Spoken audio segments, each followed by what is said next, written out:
Good morning, students. Welcome again on KGC classes. Students, I am here today to give you some important guidelines on geography. How you have to attempt geography questions during the exams. For that only, I am just giving some guidelines. If you follow these guidelines, then I think you will do your paper very nicely. Okay. So here are some guidelines. So total we have 7 chapters in geography. Okay, the course structure you know very well. There are 7 chapters total. First chapter is of resource and development. Okay, listen, students. Some parts of the chapters are deducted by the CBC, so you have to keep in mind those parts. Don't try to learn these parts. Okay. So in first chapter, in resource and development, exclude box information on state of India's environment. This part is deducted. Okay, so don't focus on this part. Okay, only focus on some important topics of this chapter, that about the sustainable development and the resources, various types of resources. Focus on those parts. In second chapter 2, it is of forest and wildlife. इस part में आपका कुछ भी part deduct नहीं हुआ है, as it is आपको सारे पार्ट्स पढ़ने हैं. नथिंग इज स्पेसिफाइड कि कौन सा पार्ट डिडक्ट है. So don't listen to anyone, just focus on all the parts of this chapter. सारे पार्ट्स को इसमें फोकस करिएगा. ठीक है, इसमें फॉरेस्ट और वाइल्ड लाइफ और कम्युनिटीज, जो पीपल थे जिन्होंने फॉरेस्ट के लिए अपनी लाइफ को सेक्रीफाइस किया है, या उनके जो मेथड्स थे या डिफरेंट मूवमेंट्स जो थे, आप उस पर ज़्यादा फोकस करिएगा. ठीक है. चैप्टर नंबर 3 है वाटर रिसोर्सेज पे. इसमें आप मेन जो है आपका मल्टीपर्पज़ प्रोजेक्ट, उस पर बहुत ज़्यादा फोकस करना है. और as well as different sayings जो है, जैसे जवाहरलाल नेहरू का सेइंग दे रखा है उसमें, और इसके यूजेस है, नर्मदा बचाओ आंदोलन है, और वो सारी चीज़ आपको इसमें फोकस करने हैं. ओके. चैप्टर नंबर 4 एग्रीकल्चर से रिलेटेड है. इसमें आपको जो एक्सक्लूडेड पार्ट है वो है impact of globalization on agriculture. इस पार्ट को आपको क्या करना है, पढ़ना नहीं है, एक्सक्लूडेड है. So don't focus on this part, only just try to learn different kinds of seasons and the crops which are grown in those seasons, है ना. तो आपको उस सीजन से रिलेटेड जितने भी क्रॉप्स आपके अंदर दिखाए गए हैं, मेजर क्रॉप्स भी है, plus other than major crops बहुत सारे क्रॉप्स दे रखे हैं, उनके आपको rainfall, temperature, everything you must know. Okay, तो उन पे आप थोड़ा सा फोकस करना. ये वाला पार्ट डिडक्ट है, impact of globalization on agriculture, इसको आपको एक्सक्लूड करना है. फिफ्थ चैप्टर है आपका मिनरल्स एंड एनर्जी रिसोर्सेज. इसमें कोई भी पार्ट डिडक्ट नहीं है, फुल एज इट इज जो चैप्टर्स में दे रखे हैं आपके टॉपिक्स, उनको सबको कवर करना है. ओके. सो मिनरल्स और एनर्जी रिसोर्सेज में कन्वेंशनल, नॉन कन्वेंशनल एनर्जी जो है, और वेरियस टाइप्स ऑफ मिनरल्स, उनके यूजेस जो है, उस पर आपको फोकस करना है. ठीक है. देन चैप्टर नंबर 6 जो है मैन्युफैक्चरिंग इंडस्ट्रीज. इसमें एक पार्ट, इसमें 2-3 पार्ट आपके एक्सक्लूड हुए हैं. First is excluding industry market linkage. आपको एक लिंकेज का पूरा एक फ्लो चार्ट दे रखा है, वो आपको एक्सक्लूड कर देना है इस चैप्टर में. देन आपको एक्सक्लूड करना है cotton textile, jute textile, sugar industry, iron and steel industry, cement industry. ये सारे एक्सक्लूडेड पार्ट हैं. कीप इन माइंड, इन पे आप फोकस नहीं करें, अदरवाइज आप टाइम वेस्ट करेंगे. Okay. So focus on this part, just exclude this part so that आपका चैप्टर थोड़ा सा शॉर्ट हो जाएगा and you can easily attempt all the questions related with this chapter. Okay. तो मैन्युफैक्चरिंग इंडस्ट्री से एक बार और सुन लीजिए. इंडस्ट्री मार्केट लिंकेज एक्सक्लूड हुआ है, cotton textile, jute textile, sugar industry, iron industry industry और सीमेंट इंडस्ट्री. ये पार्ट आपका बिल्कुल डिडक्ट हो गया है. So don't focus on this part. Then chapter number 7 life lines of national economy. इसमें आपको सारे पार्ट्स को बहुत अच्छे से देखना है, क्योंकि इसमें डिफरेंट टाइप्स ऑफ एयरपोर्ट दे रखे हैं, सी पोर्ट्स दे रखे हैं, एज वेल एज आपके वाटरवेज दे रखे हैं, पाइपलाइंस दे रखे हैं, जो कि बहुत इंपॉर्टेंट है। सो पाइपलाइंस के जो रूट वगैरह है ये सब आप इसको बहुत अच्छे से याद करेंगे। तो लाइफलाइन में से कोई सा भी पार्ट डिडक्ट नहीं हुआ है।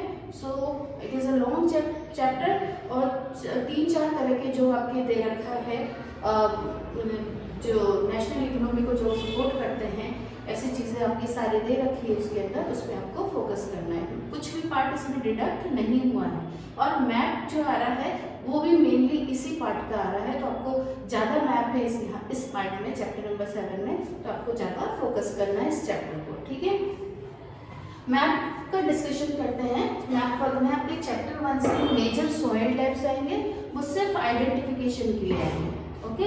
मेजर सॉइल टाइप्स आएंगे कि कौन से इंडिया के कौन कौन से पार्ट में कौन से डिफरेंट टाइप्स ऑफ सॉइल के टाइप्स पाए जाते हैं, ठीक है। सेकेंड में आपके डैम्स है। डैम्स में जो आपके नेम्स है, स्पेशली जो चैप्टर नंबर 3 वाटर रिसोर्सेस वाला जो चैप्टर है, उसमें जो Salal dam, Bhakra Nangal dam, Tehri dam, Rana Pratap Sagar dam, Sardar Sarovar, Hirakud dam, Nagarjuna Sagar dam and Tungabhadra, ये कुछ नेम्स हैं। इसको प्रॉपर्ली आपके कॉपी में करवाया गया है। So focus on this point only, यानी टोटल आपके ए से लेकर एच तक दे रखा है इसमें, जो आपको फोकस करना है, ठीक है। चैप्टर नंबर 4 में आपका major areas of rice and wheat आपको देखना है कि कौन कौन से मेजर एरियाज है राइस एंड व्हीट का। अदर आपको नहीं देखना है कि रबर कहाँ है, ये का वो नहीं देखना है, सिर्फ आपको मेजर एरियाज देखने हैं राइस और व्हीट। इसमें एक और है आपका लार्जेस्ट प्रोड्यूसर स्टेट्स भी आपका दे रखा है, यानी कि यहाँ पर कुछ स्टेट स्पेसिफिकली आपको दे रखे हैं और उनके मतलब उसमें जो क्रॉप्स ज़्यादातर ग्रोन होते हैं उन क्रॉप्स को भी आपको मेंशन कर रखा है। तो अकॉर्डिंग टू द क्रॉप्स आपको फाइंड करना है कि लार्जेस्ट स्टेट कौन सा है जो कि स्पेसिफिक क्रॉप्स को प्रोड्यूस करता है। जैसे आपको शुगर केन दे रखा है तो आपको क्या मार्क करना है, यूपी मार्क करना है, ठीक है। टी है, coffee, rubber, cotton and jute, ये कुछ है आपके, तो आपको इनको ध्यान रखना है। Sugarcane, tea, coffee, rubber, cotton and jute, इनके लार्जेस्ट प्रोड्यूसिंग स्टेट्स कौन कौन से हैं उनको आपको मेंशन करना है। चैप्टर नंबर 5 में आपका जो मिनरल्स एंड एनर्जी रिसोर्सेज वाला चैप्टर है, इसमें आपको 3 चीजें हैं जो मेन आपको देखनी है। एक तो आयरन और माइंस, जिसमें आपके दे रखा है मयूरभंज, दुर्ग, बेलाडीला, बेलरी एंड कुद्रेमुख, ये दे रखा है आपके आयरन और माइंस में। देन आपको सेकेंड दे रखा है ऑयल फील्ड्स। ऑयल फील्ड्स में आपको मार्क करना है डिगबोय, नाहरकटिका, मुंबई खाई, बेसिन, कलोल और अंकलेश्वर, ये कुछ नाम आपके दे रखे हैं। एज इट इज आपको करवाया गया है, so focus on those part only.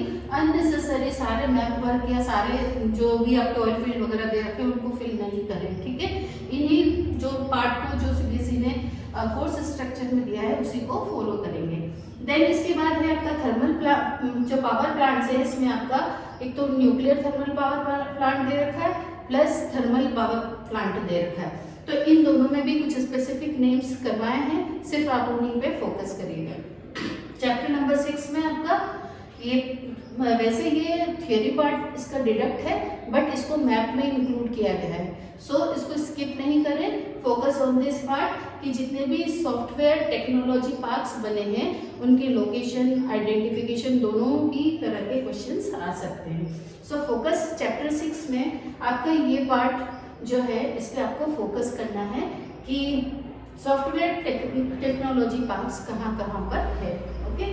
7 chapter है जिसमें आपके ध्यान रखना है कि इसमें आपको मेजर पोर्ट्स, सी पोर्ट्स कौन कौन से हैं जहाँ से स्पेशली जो एक्सपोर्ट और इंपोर्ट किया जाता है मिनरल्स को, उस पर आपको फोकस करना है। देन इसके बाद आपका इंटरनेशनल एयरपोर्ट्स दे रखे हैं जो आपको फोकस करने हैं, ठीक है। इसमें कुछ एयरपोर्ट्स आपको दे रखे हैं, जैसे अमृतसर का जो राजा सांसी श्री गुरु रामदास जो एयरपोर्ट है वो दे रखा है, इंदिरा गांधी एयरपोर्ट दे रखा है, छत्रपति शिवाजी एयरपोर्ट दे रखा है, चेन्नई है आपका, मिनम्बक्कम दे रखा है, नेताजी सुभाष चंद्र बोस जो कि कोलकाता में वो दे रखा है, एंड राजीव गांधी हैदराबाद। ये सारे आपको मेजर जो आपको करवाए हैं सिर्फ उसी पे फोकस करेगा। तो स्टूडेंट्स ज्योग्राफी में से 3 क्वेश्चन आपके मैप वर्क में से आएंगे।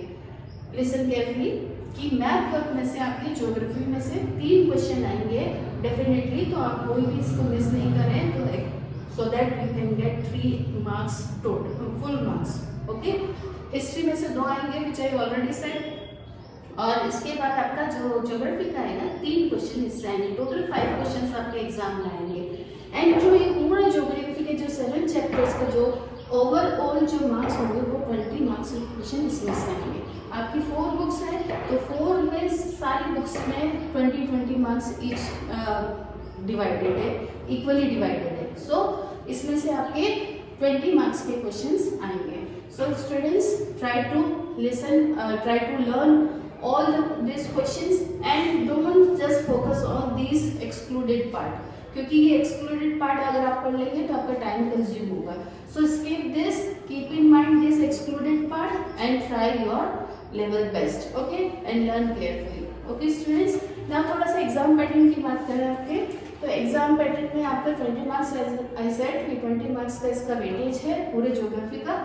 तो और इसमें जो कुछ मेन टॉपिक्स है जिसको मैं आपको बताना चाहूँगी, फर्स्ट है लाइफलाइन जो है, ये आपको बहुत पढ़ना है, क्योंकि लाइफलाइन में आपके जो जितने भी वाटरवेज, एयरवेज, पाइपलाइंस और ये दे रखी, ये इंपॉर्टेंट क्वेश्चन है, इसमें से बनते हैं। मिनरल और एनर्जी रिसोर्सेज में से डेफिनेटली कुछ क्वेश्चन आएंगे ही आएंगे। मैन्युफैक्चरिंग इंडस्ट्री भी इंपॉर्टेंट है, ओके।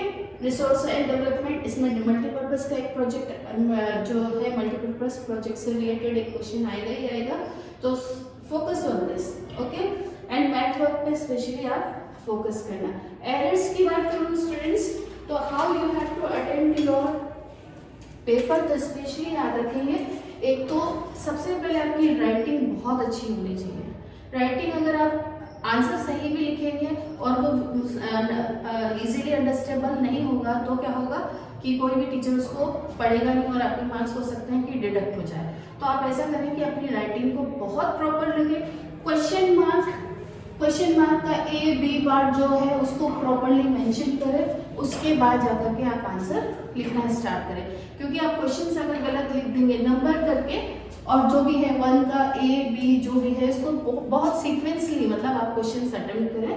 इन बाय चांस अगर कोई आंसर गलत हो जाता है, जैसे आपने इसका आंसर लिखा, इसमें पूछा व्हाट से रिलेटेड क्वेश्चन पूछा है और आपने आंसर दे दिया वाई का, तो what you have to do in that case, आप ऐसे करके इसको कट नहीं करें, इसको सिंपल से आप क्या करेंगे, एक आंसर जो लिखा है आपने उसको सिंपल से एक लाइन क्या कर देंगे, ऐसे कर देंगे, ठीक है। सो दैट आपका क्या है वो गंदा भी नहीं दिखेगा और टीचर को लगेगा कि ये रॉन्ग आंसर है, ओके। और कोई भी उस पर कुछ भी नहीं करें और फिर नीचे उसको अच्छे से अटेम्प्ट करें, okay. And keep in mind the maximum limit words. Limit words ये मैं आपको पहले भी बता चुके, जस्ट लिसन केयरफुली कि लिमिट्स को, वर्ड लिमिट्स जो होते हैं उसको आप बहुत केयरफुली ध्यान में रखेंगे। वेरी शॉर्ट में आपका वर्ड लिमिट जो है वो 40 वर्ड्स का है, मैक्सिमम आपको 3 से 4 लाइन या 5 लाइन आपको लिखनी है। देन आपका होता है शॉर्ट क्वेश्चन जिसमें आपको 60 वर्ड के आंसर्स लिखने हैं, इससे ज़्यादा ना तो लिखिए और ना ही इससे कम लिखिए, क्योंकि क्या होता है बहुत एक जहाँ पे 60 वर्ड्स है वहाँ पे आप एक पैराग्राफ 1.5 पैराग्राफ लिख देंगे तो वो इतना वो आपका सही नहीं माना जाता है, okay. Try to keep in mind the word limits which are given already. Instructions को ध्यान से पढ़ेंगे जो कि सबसे पहले दिया होता है आपके एसएसटी में या सोशल साइंस में 37 टोटल क्वेश्चंस आएंगे, ओके। उसके सब पार्ट्स जो दे रखे हैं वो मेंशन है और टोटल 37 क्वेश्चंस आपके आएंगे, ओके।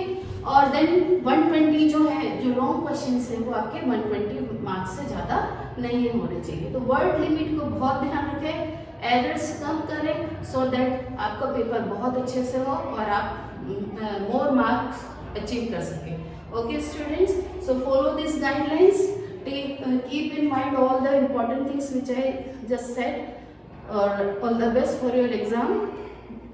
Thank you.